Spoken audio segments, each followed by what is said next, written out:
If you're a fan of classic turn-based strategy RPGs like Final Fantasy Tactics and Tactics Ogre Reborn, pause this video right now and go check out Crimson Tactics: The Rise of the White Banner on Steam. It just launched out of early access today, or it's about to be in like an hour from when you see this video probably. And I've made it easy for you to find. The link is in the description. I was not paid to say this, and I'm 100% serious. You back? Good. I've played a lot of these games over the years, and after what I've experienced with Crimson Tactics in its early access period, I can say with certainty that this is one of the best, if not the best, spiritual successor to those landmark titles that I've played. If that's all you want to know, by all means, click away now. If you want to know more, though, I implore you to watch on. Hello everyone, my name is Tom, otherwise known as Titanium Legman. If you enjoy my coverage of the turn-based strategy RPG genre, or you want to see what other projects I get up to, a like and a sub would mean the world. YouTube is my full-time career, and as a small creator in a fairly niche genre, I need all the support I can get. Thank you. So I'm a little behind on this video. The devs of Crimson Tactics, Black March Studios, were kind enough to give me a key to the game during its early access period. We did a stream of the game here on the channel. I loved it. Chat seemed to enjoy it, and I promptly got to work on playing the rest of the early access content so I could provide my comprehensive thoughts after I finished it. I started the script as well, and then run the 2 Baldur's Gate 3 Armored Core 6, all of which are extremely my jam and probably Game of the Year contenders. Yeah, time's been pretty hard to come by. But now, Crimson Tactics has released as an at time of recording Steam exclusive title, which very clearly traces its roots back to the heyday of turn-based strategy RPGs on the PS1. While I will say I was initially unimpressed with the game's slightly slow start and at times jarring dialogue, after my first 3-hour stream and subsequent consumption of the early access content, I'm hooked. I have a couple minor complaints we'll get out of the way first, because then I really want to discuss what Crimson Tactics does right, and that's a lot. First off, as I mentioned, speed. A lot of time in the game is spent watching units saunter about like they're taking a Sunday stroll down Main Street. In gameplay, this is okay, as the devs have included a multi-speed fast-forward toggle, which I immediately cranked to max. At that speed, the game feels quite snappy and natural. However, in cutscenes and dialogue, everyone feels particularly unbothered by events around them. This is one thing when some guards casually go to open the gate for an unexpected visit from the local duke. It's another when 2 characters, a brother and a sister, are in a little bit of a conflict with the realm's knights, brother holding them at crossbow point, and the sister just kind of takes her time, dragging her feet up to the scene. Not every scene is like this, but when it hits, it is noticeable. That said, notably, the devs have apparently increased the game's speed significantly since my time in early access, saying, quote, "Game speed was significantly increased. The current 3x speed is as fast as the backend system will allow the game to go. So this should be less of an issue in the full release. We'll see if this has an impact on the way characters move in cutscenes, though." Second, some sound effects feel a bit soft or even mismatched with the relevant actions. While magic spells and bow attacks feel powerful and dangerous, sword swings lack the kind of chunky impact I was expecting, and dodges sound almost more like a hit than a dodge. While it's something that I quickly tuned out for the most part in favor of focusing on strategy and movements, it is a shame to miss out on the excitement that a good meaty hit sound can lend to combat. Finally, I have to mention the dialogue. I'm not actually bothered by the writing in terms of where the story is going or how the world building is established. Those are stronger points that I want to touch on in my positives. The problem is grammar, with some lines of dialogue failing to land thanks to their obtuse wording. Take, for example, one character saying to another, quote, "I'm aware that you contemplate the same as I do," unquote. The idea is that both characters are, thinking the same thing, but even if you wanted to spice up such a simple statement with some ye olde King George English, this isn't the way to do it. I'm not sure if this is a translation issue or a deliberate choice, but it's definitely one that I feel like should be looked at again. That said, all of these points are pretty minor, and I would imagine pretty simple to fix when it comes down to brass tacks, so let's talk about everything Crimson Tactics is doing that I adore so much that I think it's absolutely doing right. From the moment you start the prologue in Crimson Tactics, it will be very apparent where the inspiration for the game stems from if you're at all familiar with the turn-based strategy RPG scene. You like 3-turn death timers? We got them. Permadeath if a unit loses 3 lives? Got that too. Jobs with unique class abilities and gear restrictions? Check and check. Positional damage increases, MP for spells and TP for abilities? You know it. There's so much here that feels familiar that I walked right into my first battles completely confident that I could handle what would be thrown at me. And that was before I learned about the existence of class marks, literal tarot cards for stat increases, grimoires you can find to learn skills, and the list just goes on. I've never seen a more focused blending of the features that make Final Fantasy Tactics and Tactics Ogre Let Us Cling Together / Reborn unique from one another, let alone a blending that feels completely natural in the process. I seriously love that the job wheel is here in all of its glory, yet you need class marks to actually change to a job. Now we have the iconic imagery that Final Fantasy Tactics brought to the table, while still needing to make smart choices about your class changes instead of just doing it willy-nilly, and that's really kind of nice. Putting aside gameplay for a moment, I do want to circle back to the writing that I mentioned before. No spoilers here, but I have to say I was impressed by the direction the story takes right off the bat. We're thrown right into the thick of political intrigue and power struggles, and it's made very clear from the start that characters are not safe in the narrative as it evolves. You might be able to make the argument that things are a tad edgy right from the jump, but when nobles and innocents alike are bleeding out on the floor within the very first hour of the game due to the misguided ambitions of power-hungry men, it sets the tone very well for things to come. Then there's a voiced overview of the relevant actors in the coming conflict, including what their goals and tactics are, with a ton of really nice artwork as well. This also, of course, strikes of Tactics Ogre Reborn and even Final Fantasy XVI, and I have to say, it really impressed me with its quality. This one scene alone drew me into the story in a way I really hadn't been in the prologue prior to it. It's really quality stuff all around. Finally, we have the music. I'm not as impressed with the music in Crimson Tactics compared to its mechanical design and such, but it's serviceable. I didn't get tired of any of it during my playtime, and it often felt very fitting for events at hand. I will say, there were a couple of times where the music was almost suspiciously familiar to past tracks from Final Fantasy Tactics, but call it a tribute, I suppose. Now, you may be worried that Crimson Tactics is just riding on homages and callbacks to the greats that made the genre what it is, but don't worry. There's a lot here that is new and different that adds to the existing formula in ways that I really like. The very first thing I noticed is that different weapons have different areas of effect.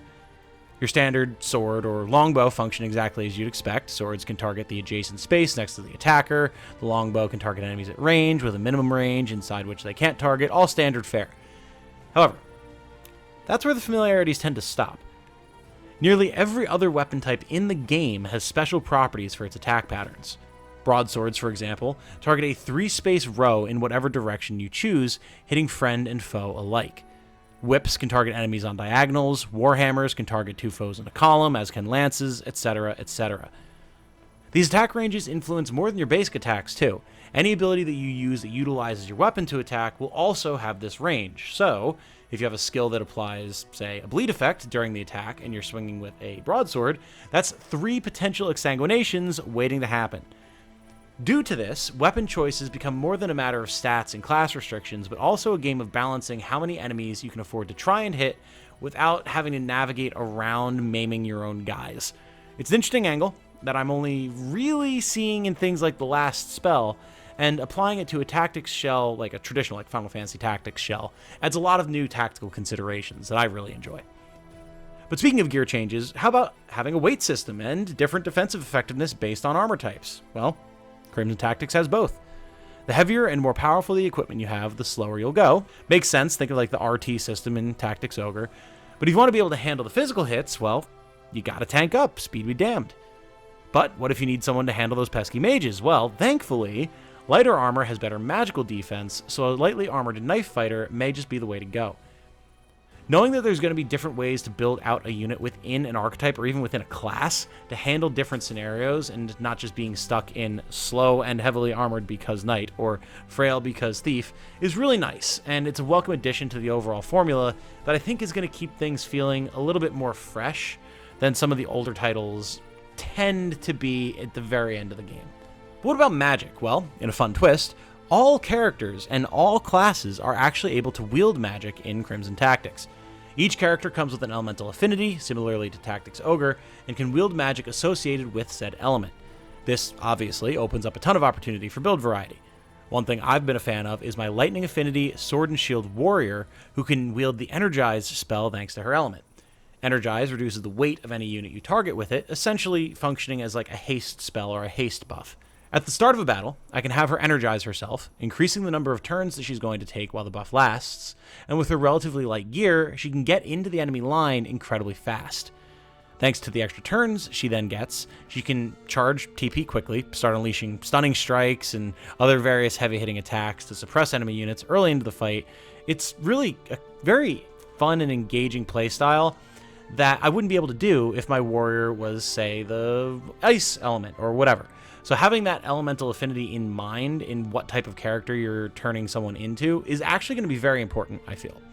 I'm also enjoying my Earth Elemental Priest, who can use spells like Marl Buckler to buff my team's physical defense in between casting heals. It's quite the added boost of versatility, and turns him from more of just a heal bot into a proper fleshed out support character, which is nice. Of course, after hearing all of that, you might wonder, well, what's the point of actual mages at all? Because there is a mage class in the game, at least one. Well, mages do get special abilities that increase their magical potency and accuracy, among other things, so they're never really useless. There is something to be said for the lack of damage and accuracy that they bring to the table in the early game, but they will still be useful throughout the game thanks to their buffs and their ability to chunk through units in heavy armor. Also, I haven't had the chance to playtest anything since the final patch for the full release has come out, but apparently there was a lot of balancing done to RNG and accuracy of attacks and things like that, so mages might actually have gotten a bit of a buff there as well.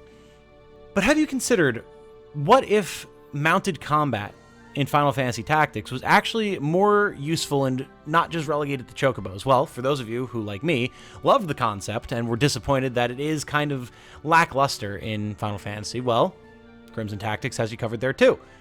Starting fairly early in the game, you can start acquiring mounts to assign to members of your army. You'll start with basic horses, but based on how the game starts, there are clearly going to be more exotic options going forward. Mounts have their pros and cons, as one might expect. Once you buy a mount from the stables, you can equip it directly to a character in the party menu, at which point they will enter battle riding their trusty steed.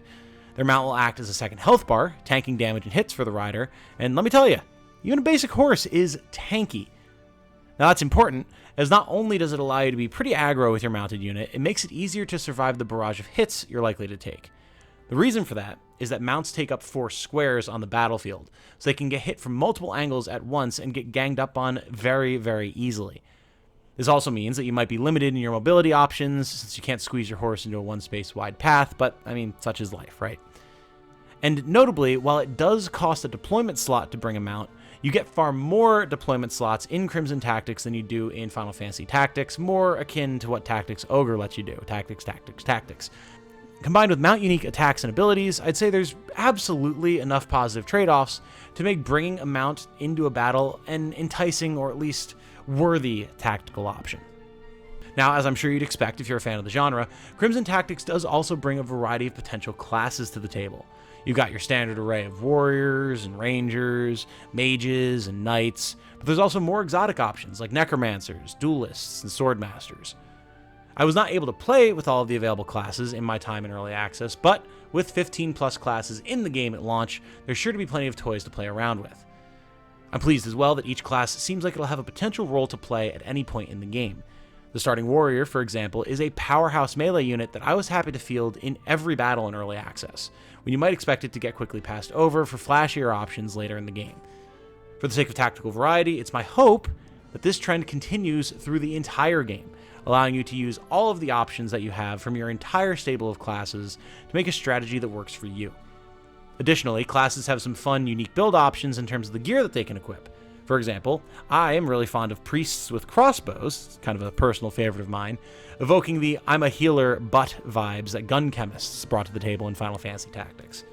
There's just something really nice about having a man of the cloth sitting in the backline, looking around going, well, no one needs any healing at the moment, and just doming someone from across the battlefield. It's pretty great, honestly. And it makes sense, like, I don't know, you don't need to be a trained warrior to be able to point a crossbow at somebody, so it's fun.